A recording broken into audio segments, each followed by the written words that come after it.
Normalmente a pessoa se separa e vem aquele pensamento assim: vou seguir a vida, vou casar de novo. Mas e essa conversa de que existe uma maldição no segundo casamento? Será que isso é verdade? O que será que a Bíblia fala a respeito disso? É exatamente o que nós vamos abordar no vídeo de hoje. Tudo bem com vocês, família? Que coisa boa, estou muito feliz de estar aqui. Deixa eu já explicar para quem acompanha o Manual do Casamento e para quem é novo aqui. Agora em 2024, nós teremos um programa especial chamado Próximo Passo.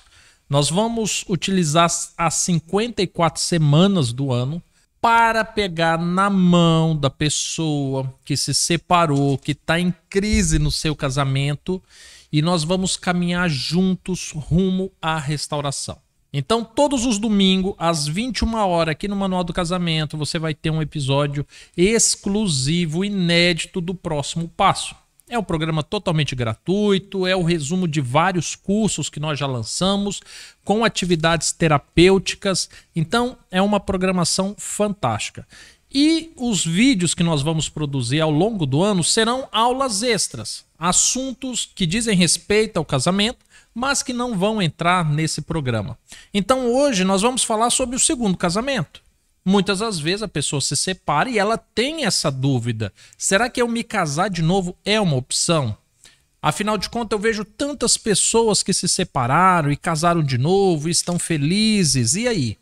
Será que isso é uma opção para mim? Então, hoje nós vamos começar essa aula extra de um tema polêmico a respeito da segunda aliança, o segundo casamento. Para isso, para que você compreenda bem, eu já vou aqui projetar o nosso ambiente de aula. Sim, nós teremos um ambiente de aula com os textos anotados, tudo certinho para você compreender muito bem. Ou seja, esse vídeo ele não tem como intenção engajamento, visualizações, e sim entendimento. Eu quero que no final desse vídeo você tenha entendido o que de fato a Bíblia fala sobre esse assunto. E a pergunta-chave que nós faremos é: existe de fato alguma maldição no segundo casamento? É o que nós vamos descobrir. Quando nós falamos de maldição, uma coisa importante nós entendermos é que nós estamos fazendo uma relação espiritual. Quando a gente fala de bênção e maldição, nós estamos falando de um assunto espiritual. Quando nós falamos em uma separação de casamento, eu afirmo para você abertamente: nenhum casamento termina se não for financiado por um pecado. Nenhum. É impossível, não existe nenhum casamento que terminou que não foi financiado por um pecado. Quer seja mentira, quer seja um adultério, quer seja o roubo, quer seja a falta de perdão, quer seja a dureza do coração, a inveja. Sempre um casamento termina por causa do pecado. Existe um pecado financiando. Então, antes da gente achar que é normal um segundo casamento, a gente tem que entender que um primeiro casamento nunca termina naturalmente. Não tem como a gente achar que Deus colocou uma bênção num segundo casamento quando a gente olha a forma com que termina o primeiro casamento. Deus não utiliza uma maldição para construir uma bênção. Deus não destrói uma família para instituir outra. E isso precisa ficar muito bem claro na nossa cabeça. Existem alguns versos bíblicos que nós vamos precisar ler para que a gente entenda. Quando nós vamos tratar desse assunto na Bíblia, uma coisa que eu gosto sempre de destacar é o seguinte: quando nós falamos a respeito de interpretação bíblica, existem algumas formas de interpretar a Bíblia.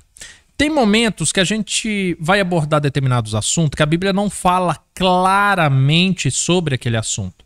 Mas existem histórias, existem outras orientações que servem de associação. E nós temos assuntos que não precisa de interpretação porque a Bíblia fala abertamente sobre isso. Então, quando nós perguntamos para a Bíblia: eu me separei, eu posso me casar novamente? Não preciso de associações porque a Bíblia fala a respeito disso abertamente. Você quer ver? Vamos começar por Romanos, no capítulo 7. Romanos, Evangelho de Romanos, Evangelho não, né? Carta aos Romanos, no capítulo 7. Por que eu estou começando justamente pelo Novo Testamento? Lembrando que a Bíblia ela se confirma.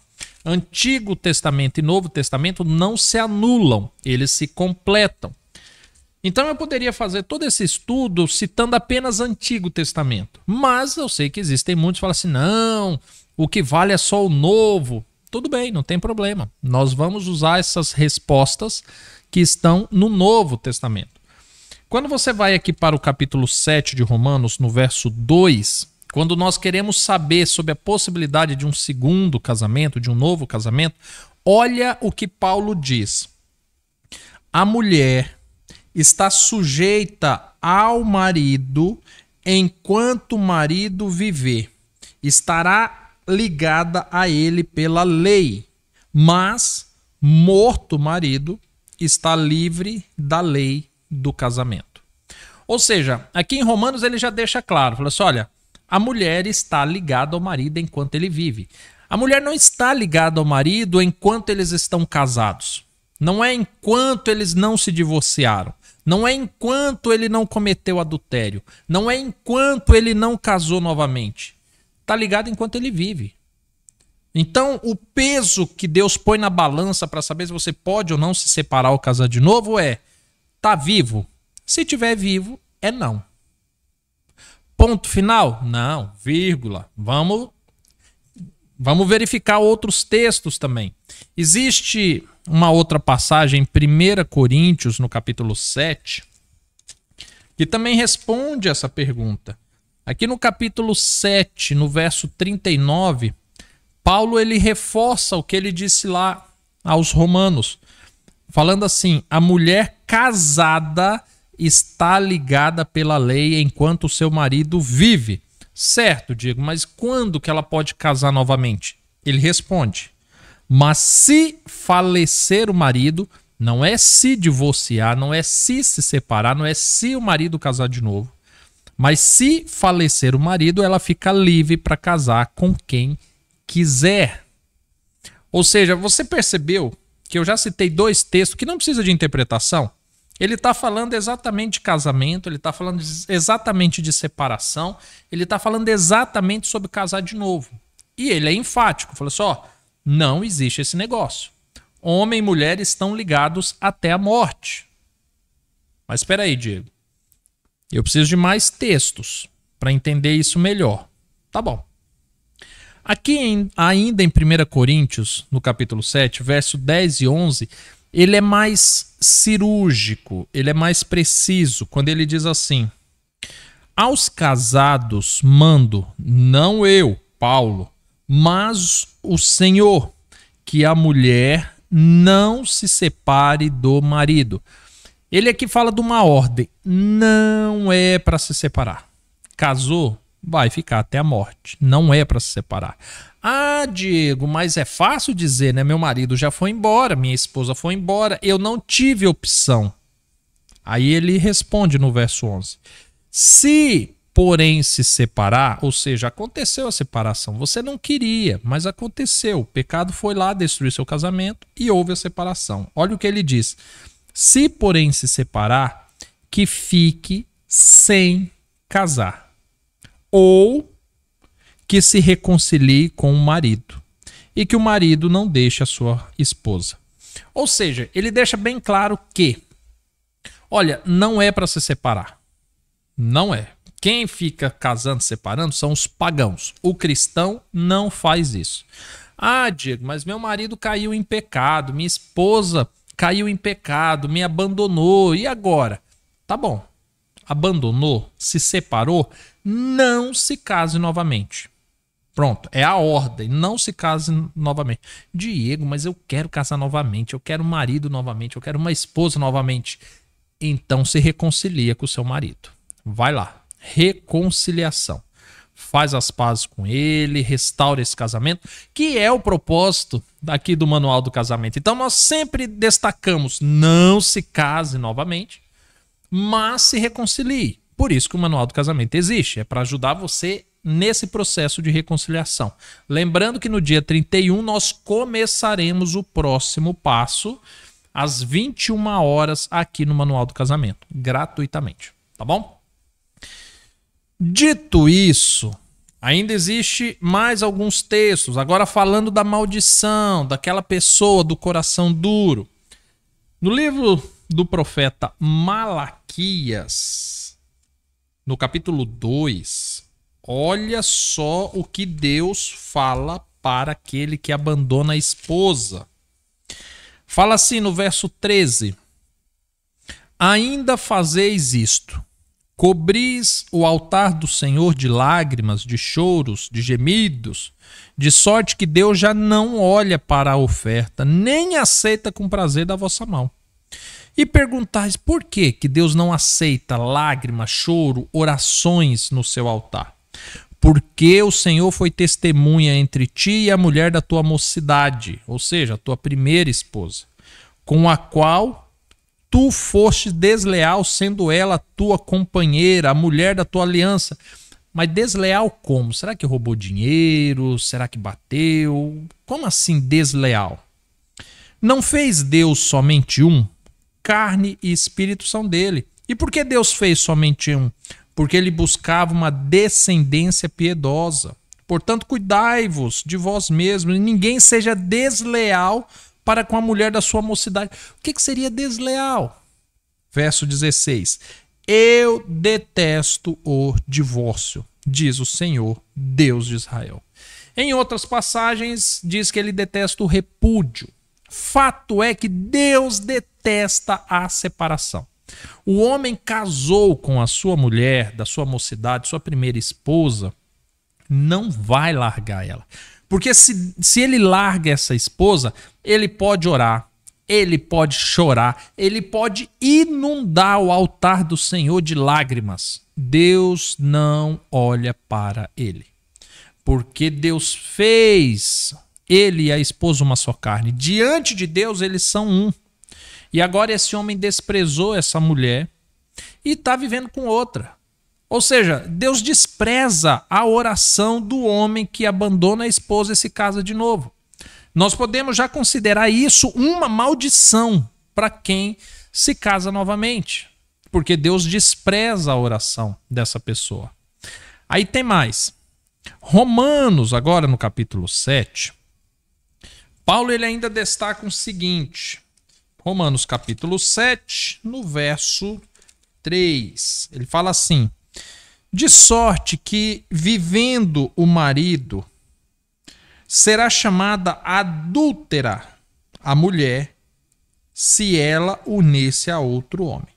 Mas se o marido morrer, ela está livre da lei, e assim não será adúltera se vier a casar com outro marido. Você viu que eu toquei no assunto em que Deus considera o homem adúltero, imundo, maldito, se ele abandona a mulher e se casa de novo. Mas eu também li um texto onde Deus fala da mulher que abandona o marido e se casa com outro marido. Serão chamados adúlteros. E você sabe que os adúlteros não herdam o reino dos céus. Ou seja, se não herdar o reino dos céus for considerado uma maldição, então você pode afirmar abertamente que aqueles que se casam novamente são pessoas amaldiçoadas, porque elas não vão herdar o reino dos céus. Se a pessoa abandona a esposa, abandona marido, que foi aliança da sua mocidade, e se casa com outro, Deus rejeita a oração dessa pessoa. Então nós podemos dizer, se Deus não escuta a oração dessa pessoa, nós podemos sim considerar que essa pessoa é uma pessoa maldita. Agora você pensa, uma pessoa que não herda a salvação, uma pessoa que Deus não responde às orações, não é uma pessoa amaldiçoada? E tem mais. Provérbios, no capítulo 5, aqui é onde o filho chora e a mãe não vê. Provérbios, capítulo 5. Eu não vou ler todo o capítulo 5, não. Vou deixar a sugestão, caso você queira ler. Você pode ler todo o capítulo 5. Mas olha o que Salomão aconselha a partir do verso 8. Acerca do homem que está pensando em largar a família para viver com outra mulher, um segundo casamento. Afasta para longe dela os teus caminhos. Não te aproximes da porta da sua casa, para que você não des a outros a tua força, nem os teus anos aos cruéis, para que não se fartem os estranhos do teu poder e todos os teus trabalhos enriqueçam a casa alheia. No fim da tua vida gemerás, quando te consumirem a tua carne e o teu corpo. Salomão está falando aqui o seguinte: olha, você vai largar a sua esposa para ficar com uma mulher adúltera? Então deixa eu te falar uma coisa, o que vai acontecer?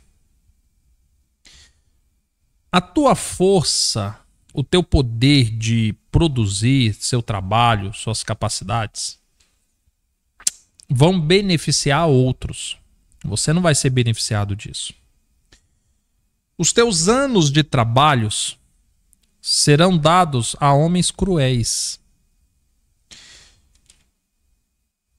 A tua riqueza, o teu dinheiro vai enriquecer casa alheia, uma outra casa que não é a sua. E no fim da tua vida, tu vai gemer. Gente, você já viu alguém gemendo na hora da morte? Não queira ver. Mas é o destino para aquele que larga a sua casa e vai se enfiar em um adultério. Seria uma maldição isso?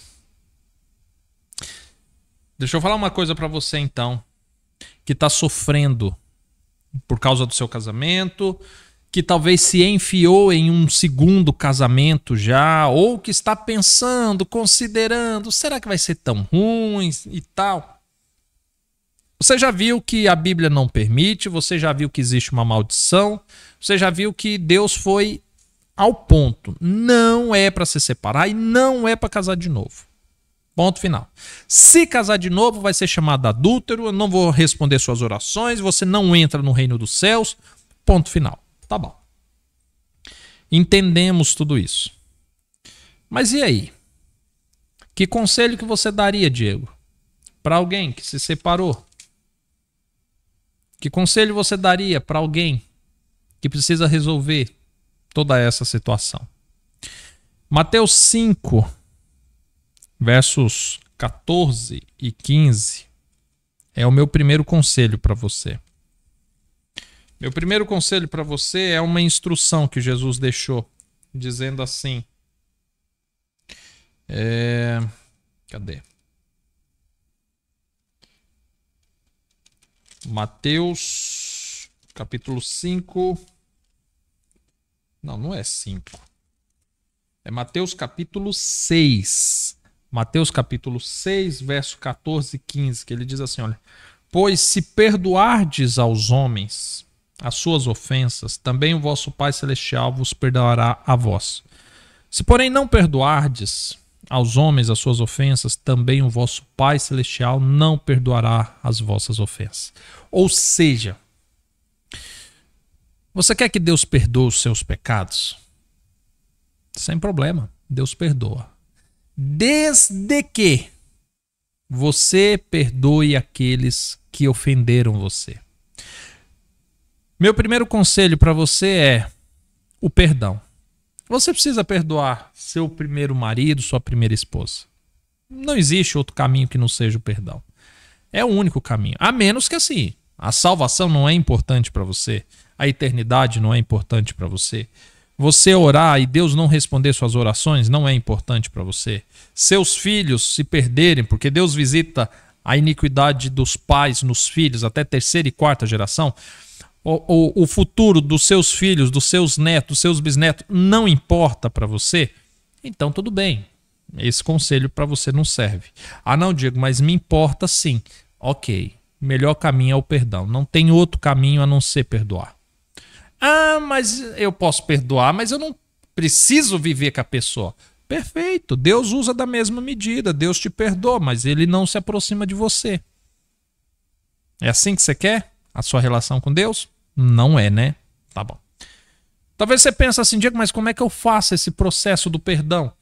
Já grava aí no seu celular, domingo às 21 horas, começamos o próximo passo. A gente vai trabalhar ansiedade, nós vamos trabalhar perdão, nós vamos trabalhar esse processo de maneira terapêutica. Grava aí, tá bom? Porque não dá para eu passar tudo no mesmo vídeo. Segundo conselho que eu dou para você. Diego, o perdão é difícil. Como é que eu restauro um casamento com um homem que já casou de novo? Meu marido já teve filhos, minha esposa mudou de país. Sabe, Diego, isso é... não tem como, não tem condições. Hoje isso é impossível. Tudo bem, eu concordo com você. É possível que seja impossível. Hoje, tudo isso. Mas eu vou deixar para você um conselho de Salomão, já no final da vida, quando ele escreve o livro de Eclesiastes, quando ele está prestes a ir para a sepultura, ele fala assim no capítulo 3, tudo tem o seu tempo determinado e há tempo para todo o propósito debaixo do céu. Tudo tem seu tempo. Se dispõe a restaurar, se dispõe a perdoar, busque esse processo da reconciliação e tenha calma, espere o tempo passar. Tudo tem o seu tempo. No tempo certo, no momento certo, as coisas vão acontecer. É simples assim. Então, para você que já se casou de novo, assistiu esse vídeo porque foi confrontado com o título, ei, existe um caminho para você. A Bíblia ensina, por exemplo, no livro de Esdras, no livro de Neemias, você vai ver essa história. O povo de Israel constituiu casamentos contrários à vontade de Deus, e quando eles olharam, falaram assim, mas Senhor, agora já foi, casamos, já estamos aqui com a nossa família. De repente um falou assim, não, vamos fazer o seguinte, a gente larga essa família que foi constituída de maneira errada e a gente faz uma aliança com Deus. E Deus se agradou disso. Nós temos histórias de restaurações na Bíblia, nós temos histórias que demonstram que Deus exalta aquele que de fato busca o perdão, que zela pela sua família, que zela por uma reconciliação. Então assim, busque isso. Busque, tá? Para você que não se casou uma segunda vez, mas se separou e tá de olho em alguém aí, pensa, nossa, eu acho que eu vou casar de novo porque vai ser o caminho. Não faz isso não. Não faz isso, porque emocionalmente você tá abalado ou abalada e você tá achando que o segundo casamento é um caminho. Não faça isso. E para você que talvez está pensando assim, Diego, mas eu conheço pastores, eu conheço pastoras, eu conheço líderes religiosos que casaram uma segunda vez e dizem que é uma maravilha, que é uma bênção e são pessoas incríveis. Faz o seguinte, então. Pega a sua Bíblia e rasga. Segue a Deus olhando os outros. Faz isso. Porque eu não sei quem são essas pessoas que você está falando. Eu sei o que Deus orienta. Deus fala que existe uma maldição. Deus fala que isso é pecado. E ponto final. Não interessa se a pessoa tem um sorriso... como é que chama agora? Aquele sorriso que eles... de porcelana. Não interessa se é um pastor que pinta cabelo. Não interessa se ele prega muito bem. Ei, o diabo é astuto. Ah, mas o diabo tenta nos enganar de cada forma. Não caia nessa, sabe? Não caia. Eu sou terapeuta, eu sou conselheiro matrimonial há quase 10 anos. Eu lido com filhos que não conseguiram sustentar seus casamentos porque vieram de casamentos que o pai abandonou a mãe e foi ser uma bênção com uma obreira, sabe? Eu conheço mulheres que abandonaram seus filhos, que hoje fazem tratamento comigo, que a mãe abandonou para ser uma bênção com um pastor novo que chegou na igreja, sabe? Então, as pessoas vendem do tipo, não, é uma bênção, olha, porque a glória da segunda casa é maior que a primeira. Ei, olha com calma. Vê os filhos, vê a dor, vê a amargura dessas pessoas. Não se deixa levar por postagens, não. Não se deixa levar por uma pregação que dura meia hora. É muito fácil sustentar a felicidade por meia hora. Cai nessa não, viu? palavra do Senhor se renova a cada manhã, ela é eterna. É muito mais seguro você confiar nessa palavra do que alguém que fala que hoje é feliz no segundo casamento, mas há poucos dias atrás falava que era feliz no primeiro. Há poucos dias atrás estava jurando na frente da família, de Deus, de todo mundo, que ficaria com a pessoa até a morte. Essa mesma pessoa é a que fala que hoje ela é feliz no segundo casamento. Então, não se deixa levar por isso não, tá bom? Família, dito tudo isso, você que chegou agora, assistiu o vídeo até aqui, gostou, coisa boa, se inscreva no canal, é importantíssimo. Você se inscreve, vai chegar mais vídeos do Manual do Casamento para você. E já marca aí, domingo, às 21 horas, nas últimas horas de 2023, nós vamos começar o próximo passo. Nós vamos restaurar casamentos esse ano. E você não pode ficar de fora dessa, tá bom? Família, fiquem todos com Deus. Nós nos vemos ou no dia 31, às 21 horas, ou se não, em um próximo vídeo. Fiquem com Deus. Até mais. Tchau, tchau.